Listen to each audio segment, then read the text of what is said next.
budaya positif dapat diterapkan di sekolah maupun di komunitas lingkungan untuk perubahan paradigma belajar, mulai dari disiplin positif, motivasi budaya manusia, hubungan dasar risiko, potensi kontroversi, keyakinan kelas dan kemudian. Mulai dari yang pertama.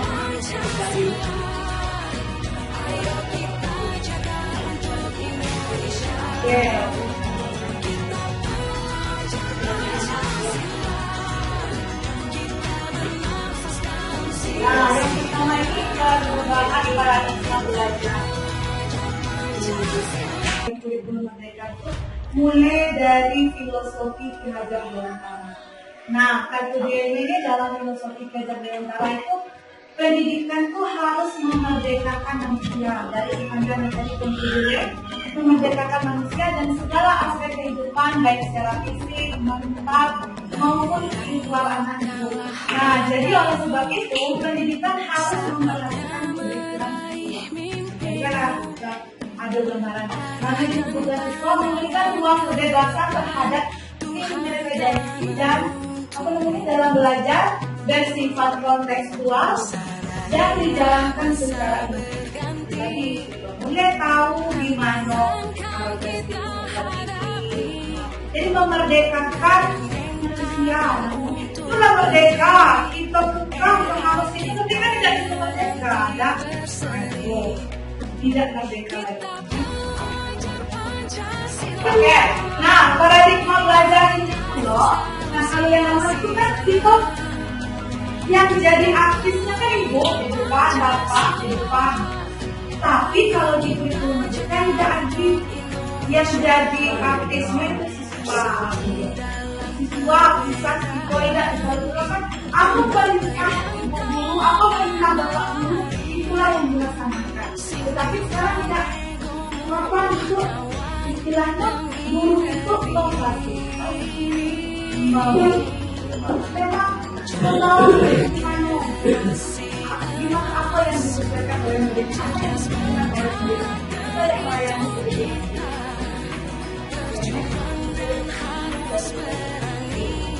nah, secara keseluruhan perubahan paradigma adanya perubahan. Jadi dengan paling penting itu pola pikir kita sebagai seorang guru. Kita bisa melakukan ada ninja, ayah. Nah kita juga nemuin misalnya kita sistem, kita juga sistem. Jadi mari kita ubah mindset kita, pola pikir kita, cara pandang kita bahwa anak kita dalam bahwa anak kita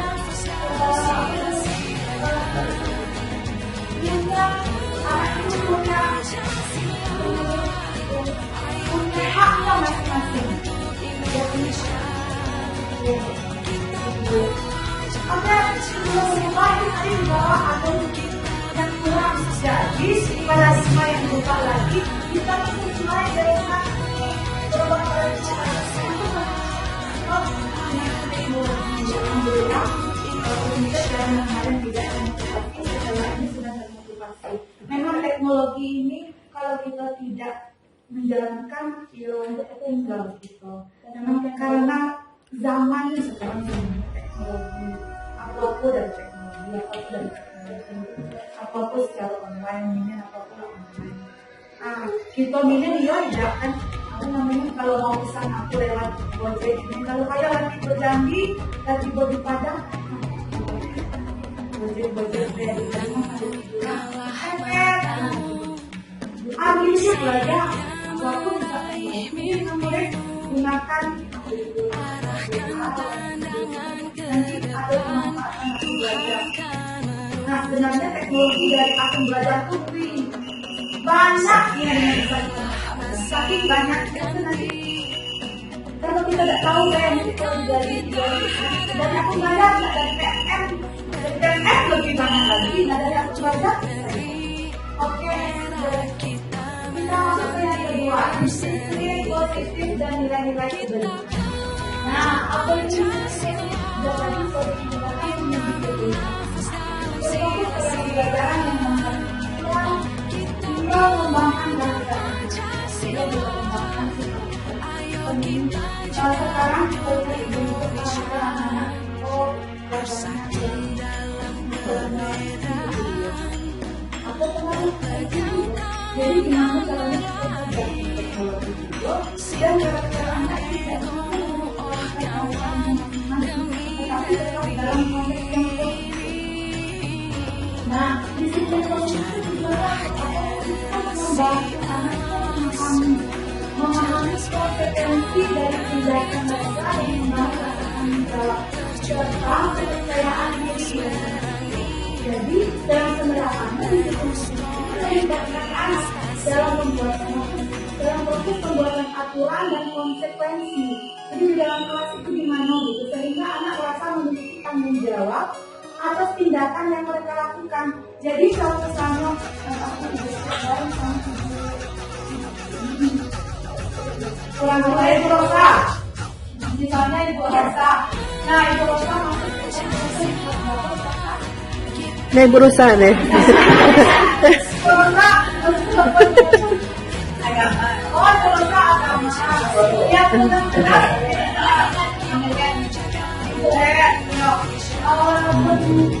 Berarti agama tidak disalahkan. Tapi agama ya aku bikin lagi,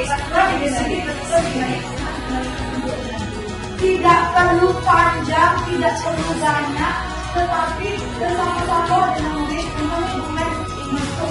Nah, kalau kita mulai anak muda masuk gitu kan. Anak-anak hari ini kita bikin kesepakatan. Apa yang boleh, apa yang tidak boleh. Cukup. Nah, dikasih ke anak-anak, kita berikan ke anak-anak kan, berikan mereka kesempatan untuk berpendapat. Mereka sudah bisa berpendapat. Jadi, misalnya bukan guru tidak boleh terlambat. Nah, jadi ini tidak boleh betul kita tidak boleh terlambat. Guru pun tidak boleh terlambat, dia tahu itu tidak boleh terlambat. Jadi kita itu tidak boleh terlambat. Semua mulai kita, nah, digali dari anak-anak apa yang tidak bisa. Oke, sedangkan kalau sesuai dengan sekolah misalnya tidak boleh mengejek kawan, yakin nih tidak boleh mengejek kawan tidak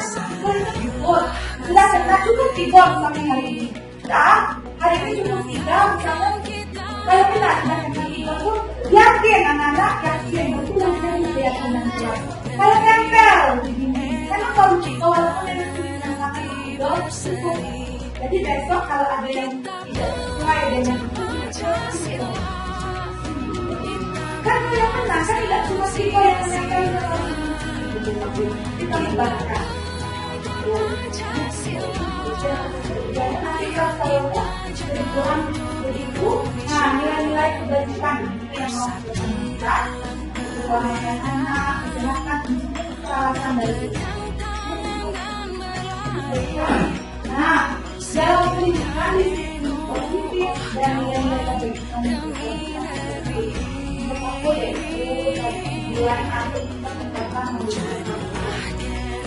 jadi kalau misalnya dalam diri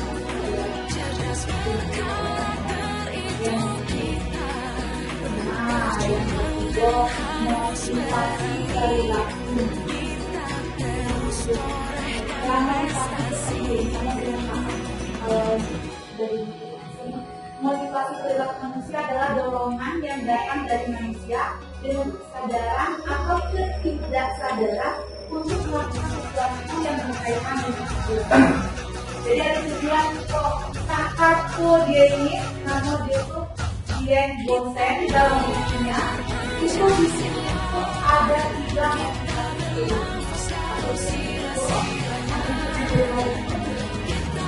nah itu yang pertama itu kita ingin menghindari kegiatan atau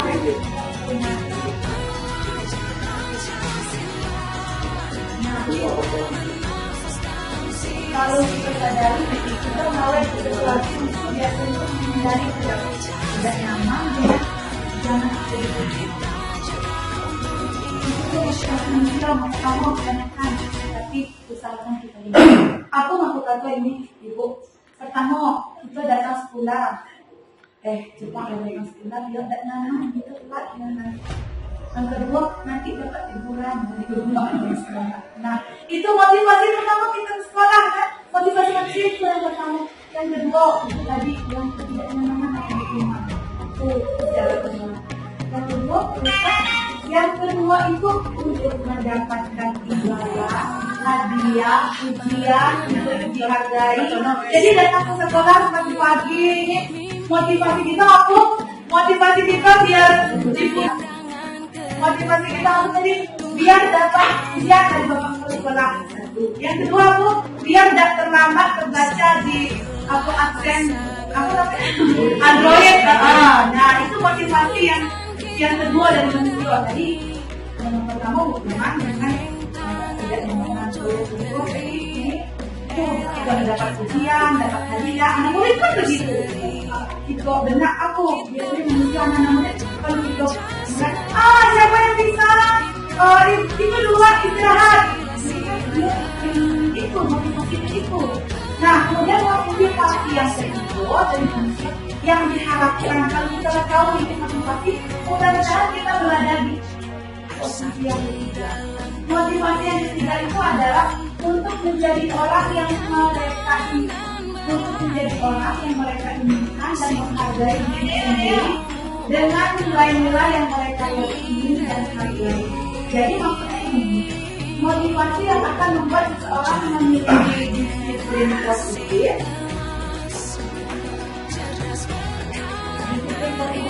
Karena memotivasi perilakunya bersifat sempurna, maksudnya kalau positif ini kalau aku berbuat ini ke depannya aku bagaimana. Jadi lebihnya memang dari dalam diri kita melakukan sesuatu sesuai dengan kesadaran kita. Oh jadi aku melakukan ini untuk diriku, untuk kebaikan diri. Lebih ke kata kuncinya itu yang motivasi kebutuhan dasar kita tidak terlepas dari kebutuhan, mau tidak mau, sadar tidak sadar kebutuhan kita ini ada 5 kebutuhan dasar kita. Kalau menurut William ada 5 kebutuhan dasar. Apa kebutuhan dasar yang 5 ini? Yang pertama adalah kebutuhan kita akan rasa cinta. Senyum dikit. Iya, saya pun merasa cinta.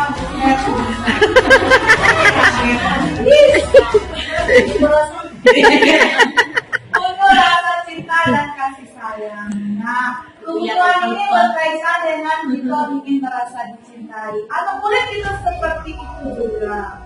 Jadi jangan mentang-mentang anak murid kita mentang-mentang anak murid kita ini kita kurang menghargai karena anak murid kita sama-sama mempunyai kebutuhan yang pertama itu rasa ingin dicintai. Yang kedua kebutuhan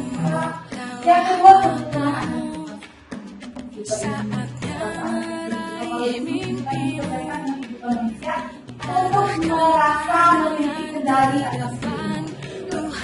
Ibu Eka, aku akan melakukan kekuasaan diri kita. Itu ada kebutuhan itu. Karena itu dari acara itu rasa aku. Nah, jadi kebutuhan itu aku kekuasaan itu ada. Jadi gimana tetap dikendalikan oleh hal yang lain. Nah, kembali ke murid kita. Murid kita juga memiliki rasa kekuasaan atas diri sendiri. Jadi jangan sampai dipikirkan. Nah, bagaimana pembelajaran sekarang jangan sampai kita memerintah anak merasa diperintah. Jadi biarkan dia merasa dia aku mau ini seperti ini. Nah, caranya adalah kalau misalnya kita ingin menanam tidak dalam ada anak tidak melampaui motivasi. Nah, jadi gitu. Jadi betul anak menteri. Karena ada kekuasaannya yang ada lagi. Oke, saya jadi boy. Dan yang ketiga itu kebutuhan akan kebebasan itu kebutuhan berkaitan dengan manusia untuk memiliki pilihan. Manusia yang merasa merasa budaya. Contohnya anak yang senang di segi seni. Kalau kita dari kebebasan anak, silakan. Oke, next. Kebutuhan yang ketiga adalah tentang kebutuhan. Nah, itu mendagawe lah ibu sedikit saya bersini. Kenapa PSB penggerak melihat banyak buat konten-konten itu malah goyang-goyang gitu. Di dalam konten itu bapak lihat orang-orang yang baca. Anak-anak itu alhamdulillah masih juga dipaksa belajar tidak begitu. Jadi kenapa disuruh ekspresi? Ya itu untuk menyegarkan anak-anak juga. Jadi kalau sudah ekspresi ayah banyak belajarnya. Kita sudah mengembalikan ayah goyang-goyang yang tidak cuma ekspresi itu. Nah, dalam bentuk pembelajaran itu bisa kemas sesuatu itu dalam bentuk pembelajaran. Nah, yang banyak bikin konten itu boleh lihat di Facebook, boleh lihat itu sudah banyak itu. Kalian ibu-ibu mulailah ibu-ibu SD 2018 bikin konten. Misalnya konten aku mulai dari yang kerja. Lah sih ibu antara nak video dengan anak baca kemas udah nanti editnya sampai di rumah. Ibu cuma videokan kemas anak-anak sekarang baca. Positifnya di mana ibu? Positifnya di sini. Nanti sampai di rumah, kalau ibu kan ketahuan tuh ibu bikin posting TikTok atau posting di Facebook tentang anak tadi. Nah, sampai di rumah, ibu pun boleh memberitahu. Coba cek TikTok ibu nanti, jangan lupa di follow ya. Jangan lupa di follow ya. Coba cek TikTok ibu ada di dalam Facebook. Kayak konsultasi kan, jadi orang tuanya diperbolehkan anak-anak melihat TikTok menjadi secara tidak langsung. Orang tua nanya, aku belajar tadi tentang misalnya kan ada tuh tuliskan di konten kalimat tanya dengan kalimat ini. Tentang kalimat tanya, nggak bisa kalimat tanya, nanti mau nak dari mana nanya gitu. Secara tidak langsungnya mau ulang pelajaran tadi, walaupun tidak diingatkan dan tidak itu positifnya apa namanya kita bikin konten. Jadi memang kita tidak bisa hindari anak-anak itu. Fokusnya melihat minat pelajaran Positif. dan anaknya juga, orang tua juga bisa mengontrol anak. Anak lain goyang-goyang, dia pun anak aku di diam, di belakang. Kalau orang tua dah, aku sakit, apa memang karakteristik anak ini dan lain. Jangan pula kayak minat konten di minat goyang-goyang. Ada kita bertemu dengan anak yang memang karakteristiknya pendiam, tidak bisa dipaksakan. Nah, kemudian kebutuhan yang terakhir ini kebutuhan hidup. Kebutuhan hidup dari Kami lalaban. Serius ya. Bertahan hidup.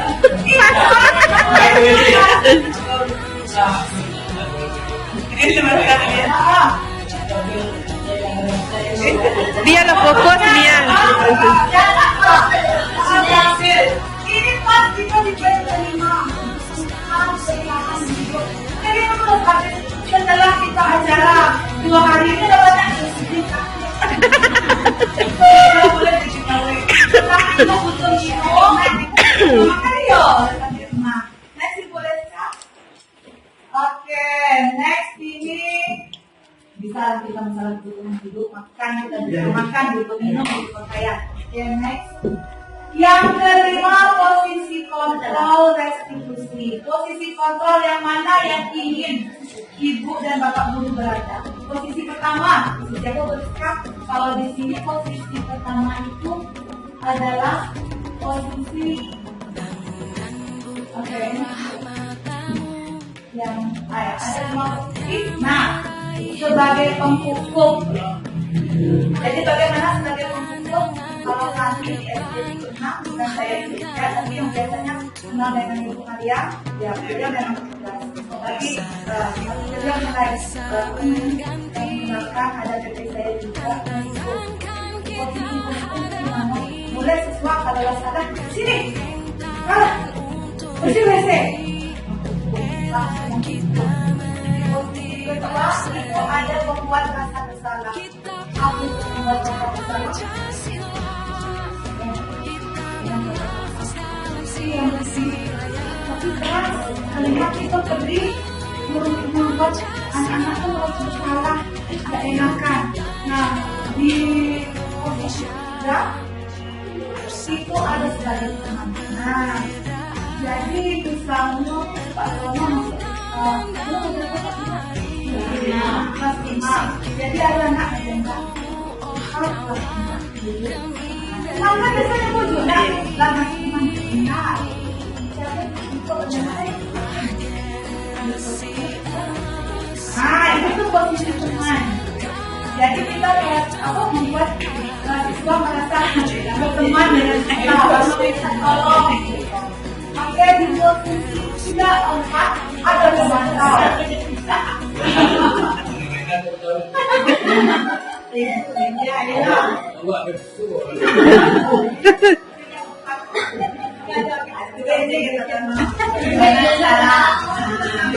Itu di posisi temannya.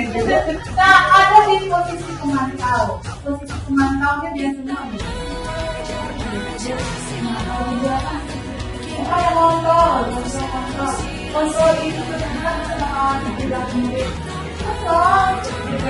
Nah, di posisi kelima, mudah-mudahan itu semua berada di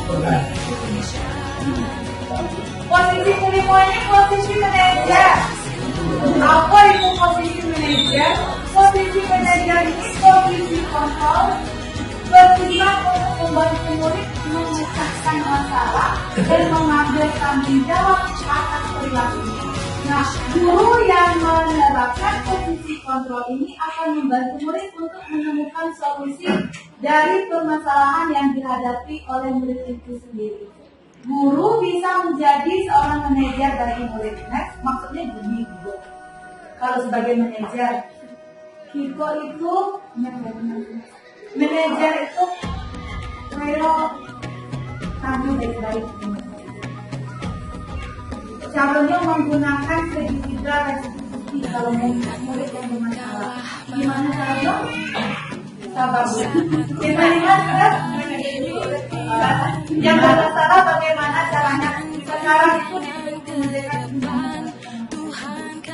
menurut kurikulum kita. Kalau sesuai dengan hati ibu, bapak silakan lakukan. Kalau tidak sesuai, mudah-mudahan nanti. Oke, ini keyakinan kelas.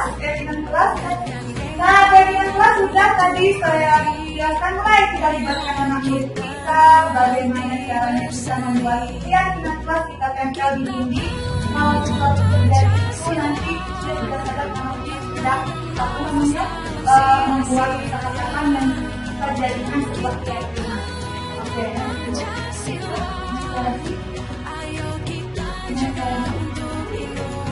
oke, sebelum itu, ini beberapa contoh. Nah, pertama keyakinannya untuk saya bahwa setiap orang bisa memiliki hak untuk merasa aman dan dihormati. Kalau tidak hak, kalau bisa kita bikin misalnya, kita semuanya di dalam kelas saling tolong-menolong. Atau misalnya kita semua bersaudara. Nah, jadi dia merasa bersaudara. Kalau bersaudara gimana? Nah, itu penjelasan itu lagi. Tidak boleh saling ejek, tidak boleh bertengkar, tidak boleh ini, harus kita berteman. Kalau kita bersaudara, itu contoh, kami bagi contoh. Nah, iya Bapak buat apa namanya melawan. Gimana caranya Bapak langsung kita ke penerapan untuk anak-anak yang melawan, anak-anak yang sulit ini. Nah, ini Bapak kalau bisa itu ada nama istilahnya segitiga restitusi. Ini di PC alternatif di PFM ada Bu. Kalau misalnya mau mengajarkan tentang restitusi, ini dijelaskan sedikit mudah-mudahan kalau kita tidak pernah lepas setelah itu ada banyak masalah. Saya katakan saya yang pertama itu sosialisasi pendekatan Islam yang pertama. Yang kedua kita menanyakan, yang kedua itu kita menanyakan, yang kedua menanyakan balik ya, masa kedua. Nah, apa itu segitiga restitusi? Segitiga restitusi itu adalah sebuah pendekatan disiplin positif, masih ke disiplin positif yang bertujuan untuk membantu murid memperbaiki kesalahannya itu dengan membangun rasa tanggung jawab dan kepercayaan diri tanpa merasa tidak enak. Nah, oke sih Bu. Gimana caranya? Yang pertama, kita stabilkan identitas dulu. Gimana caranya kita menstabilkan identitas? Memberikan pengakuan dan penghargaan kepada identitas murid sebagai individu yang berharga dan memiliki potensi yang luar biasa. Kemudian yang kedua itu apa katanya? Memberikan kesempatan kepada murid untuk menjelaskan apa yang terjadi dan mengapa itu terjadi. Contohnya, untuk kecil kalau bapak tadi disebutkan untuk sering melawan. Jadi kalau kami itu melawan, bapak panggil dia secara berpulang. Kalau dalam melawan tadi jangan dihadapkan yang bapak panggil, jangan bapak panggil langsung untuk bapak mantan, jangan. Jadi bapak panggil, kenapa ada saya? Iya. Jadi bapak stabilkan identitas bapak kamu. Mulai bapak bertanya, tahu tidak Pak, tahu. Tadi bapak bilang, bapak jelaskan. Stabilkan. Tapi anak itu kalau kita pelan-pelan, yakin bapak itu. Nah tahu dia. Apalagi anak terlambat, sudah tahu sendiri kok. Tapi kalau anak yang melawan, merasa tidak sadar kalau dia melawan. Nah, tapi kalau anak terlambat dia sudah tahu tuh, terlambat tuh, dia tahu. Jadi boleh selamat. Tanya alasan dia terlambat dulu kenapa. Jangan kita terlambat, pasti reset di situ. Terlambat pasti sampah, padahal dia terlambat karena apa? Kita tanya dulu. Nah itu mau cari akar masalahnya. Kenapa setiap hari dia bisa terlambat? Itu aja. Dia bisa tahu tidak ada bisa jadi apa? Dia mulai dari masuk kaji, kita masuk kaji boleh terlambat.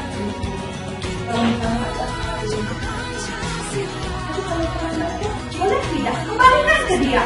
Tanya ke yang bersangkutan itu anak. Boleh tidak? Dia adalah yakin itu dia. Dia tahu mana yang betul, mana yang salah. Kalau dia nak TK. Kalau tingkat SD ke atas, dia tahu mana yang betul, mana yang salah. Boleh tidak itu terlambat kira-kira? Tidak. Nah, mulai masuk kaji langkah kedua.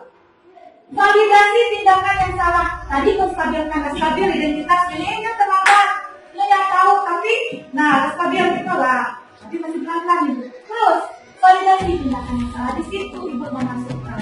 Terus tindakan yang salah itu wajib. Mulai gitu dari kata kalimatnya tetap positif bapak ibu. Wajar. Tapi, nah mulai ibu berceramah pandai dan berceramah daripada saya. Ini lebih baik. Nah, setelah langkah yang kedua, langsung ke yang ketiga. Yang ketiganya apa? Kalau di kelas tadi kalau kita lihat,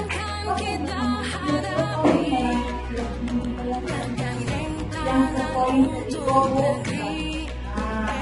kamu dia kan dia yang menang. Tapi kalau peraturan sekolah yang bikin, kalau di kelas bapak ibu guru yang bikin, peraturan kita asik. Tapi kalau keyakinan, atau keyakinan itu lalu tiga, nah nggak boleh. Jadi lempar lagi ke murid. Tetap kita tetap ke murid lemparnya. Kan murid itu kalau kita itu bingung. Contoh misalnya tadi lambat. Jadi gimana? Nah, tidak diminta maaf. Kita kata lagi, apa cukup dengan minta maaf atas konsekuensi hari ini? Itu terima maaf. Nah, benar-benar. Jadi untuk yang hari ini bagaimana? Bu, aku mau dibutuhin. Dia yang bilang dia yang mau dibutuhin. Jangan kita yang aku mau ini. Dia sudah suami tidak akan jadi dia Rio itu namanya sebagai ilusi gitu. Jangan kita yang menghukum, usahakan. Oke. Nah, pengalaman dan pembelajaran yang saya dapat. Oke, itu demikian ya Ibu budaya. Mudah-mudahan bisa diterapkan, dikembangkan di sekolah perlahan. Akan dipelajari dari rumah, baru diterapkan. Terlepas dari itu semua, kembali ke kreatif. Ibu, perlahan dan yang harus kita dari peraturan langsung ke keyakinan, semuanya butuh proses. Kemudian seperti halnya dulu mulai belajar, berubah, baru berbaik. Jadi hal itu untuk penerapan mulai dari memahami setiap tahap sesuai dengan ibu coba dari peraturan ini. Nanti kalau sudah bisa akan itu yang boleh. Kalau seandainya berhasil misalnya ibu siapa namanya ibu Buwen misalnya bukan berhasil menerapkan itu Buwen itu sepatu murid Pak Tono contoh murid Pak Tono Pak Minus Pak Ibu diolah panjang lebar sebelum lanjut ke PNS kalau lancar. Ada nggak masalah budaya positif penerapan di kelas dan ada yang mau istilahnya dibagikan, mau ditanyakan, diinginkan dari tadi saya sebelum sambil snack supaya kita beralih ke aksi nyata. Ada dakwah Pak Tono yang menjangkau ini anak kalau udah kita dulu Pak Bu 20 sampai 0. ya ada Pak Tono itulah Rosa kita baca tidak boleh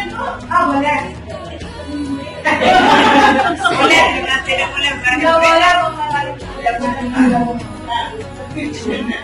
dalam agama pun tidak ada yang namanya keras, tetapi tegas penting Bu. Bedakan tegas dengan keras. Kalau tegas itu tuh istilahnya ini wajib ya harus dilakukan. Itu kan dalam agama kita tuh seperti itu yang tegas. Dia agama kita tidak keras. Ada agama kita keras. Agama kita tegas. Nah itu juga dengan si kurikulum merdeka nih. Dia membebaskan kita, tapi jangan pula terlalu bebas. Kita merdeka, penyusunan kayak penyusun. Misalnya dalam 1 minggu tuh Ibu merdeka itu aku. Dalam 1 minggu Ibu mau mengajarkan tentang 1 ditambah 1 atau misalnya kelas 5 lingkaran. Seminggu itu lingkaran saja yang mau diajarkan Pak Tono. Jadi merdeka itu. Silakan. Soalnya mau belajar sampai kita makna merdeka. Jadi tidak harus kalau kata SP kan ini itu harus kejar target ini. Sampai siswa kejar yang ini. Sampai kejar lagi yang ini. Itu memerdekakan guru. Jadi tidak perlu merdeka guru harus bebas mengajar. Oke, ada pertanyaan Ibu Bapak? Kalau tidak, Assalamualaikum.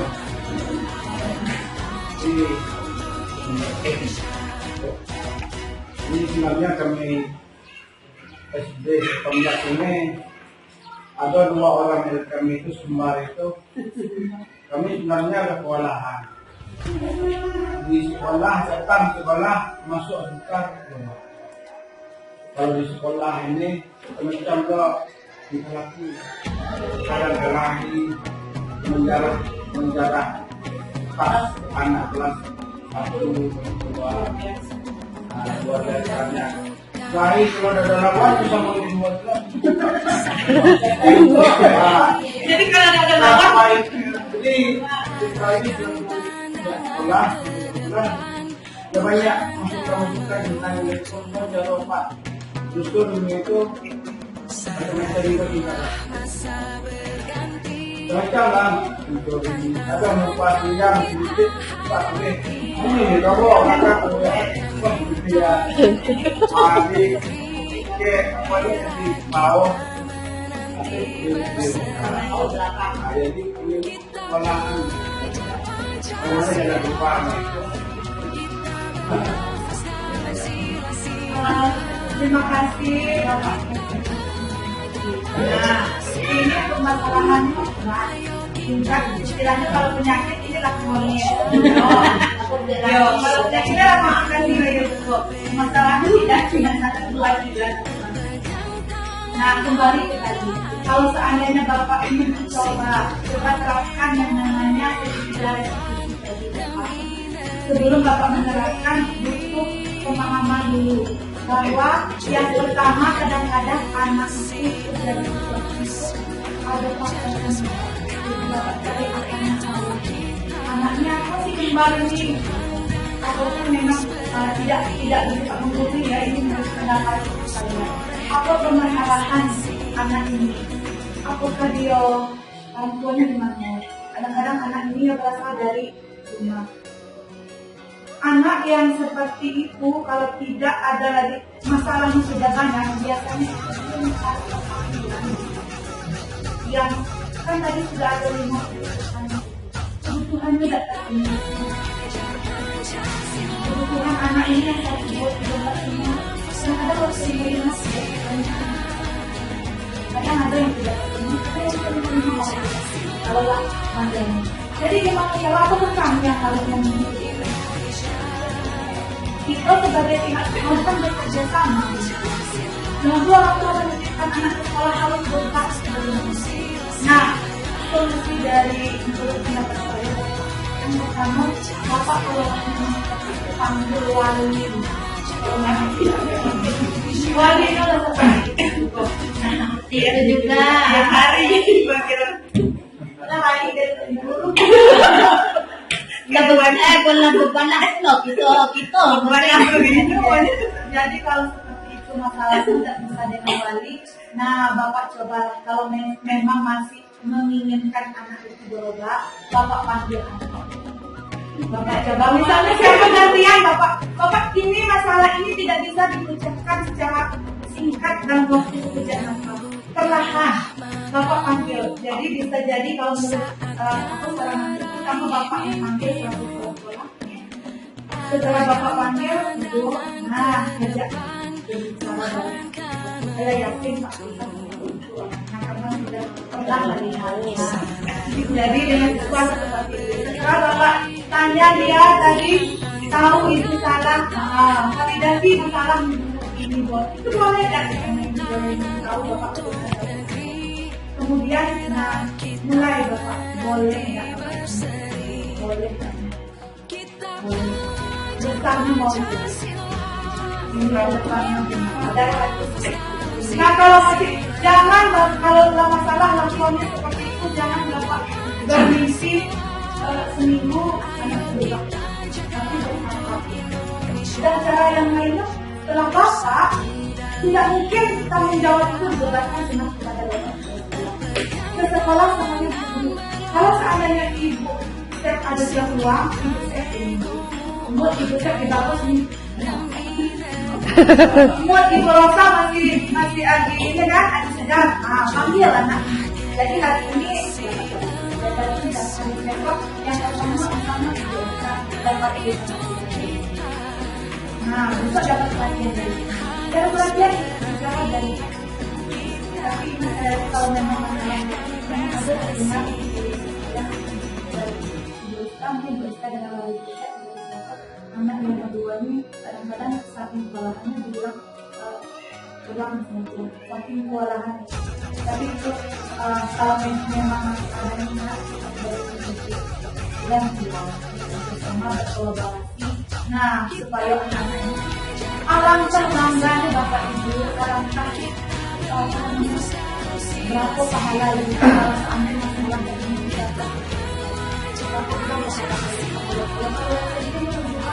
sama dari sini ini saya membantu strategi saya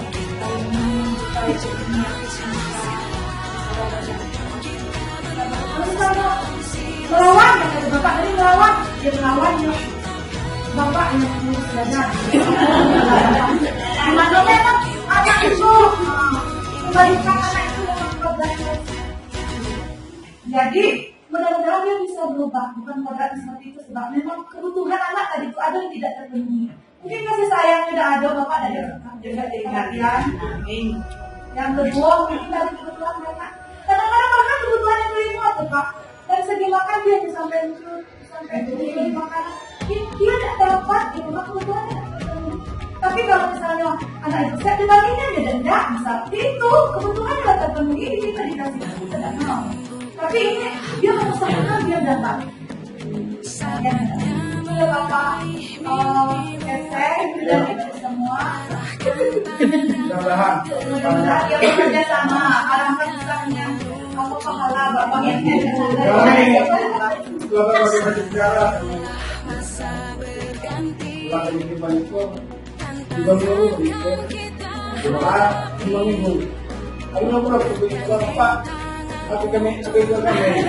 Pak,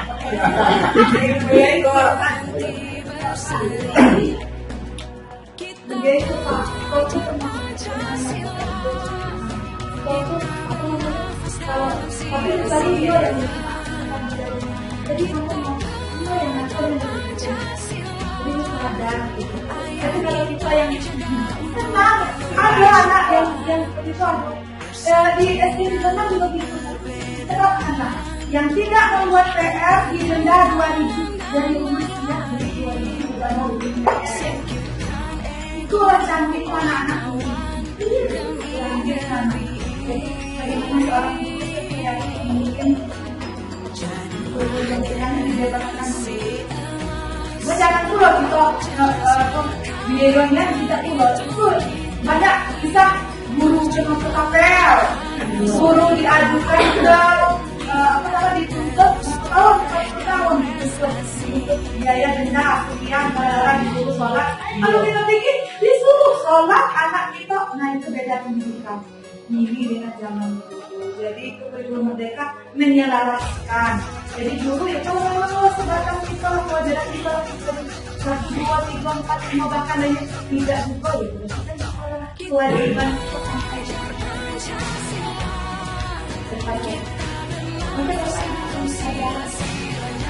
kalau ada pun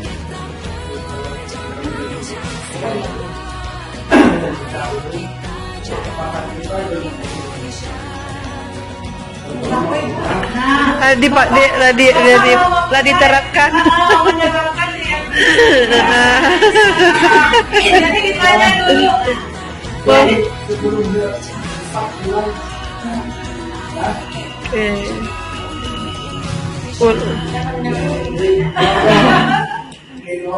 Iya, bisa berkata. Silakan. Adalah 10:04. 10 lewat 5.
Iya, Mak. Penutup dah. Oh, ya.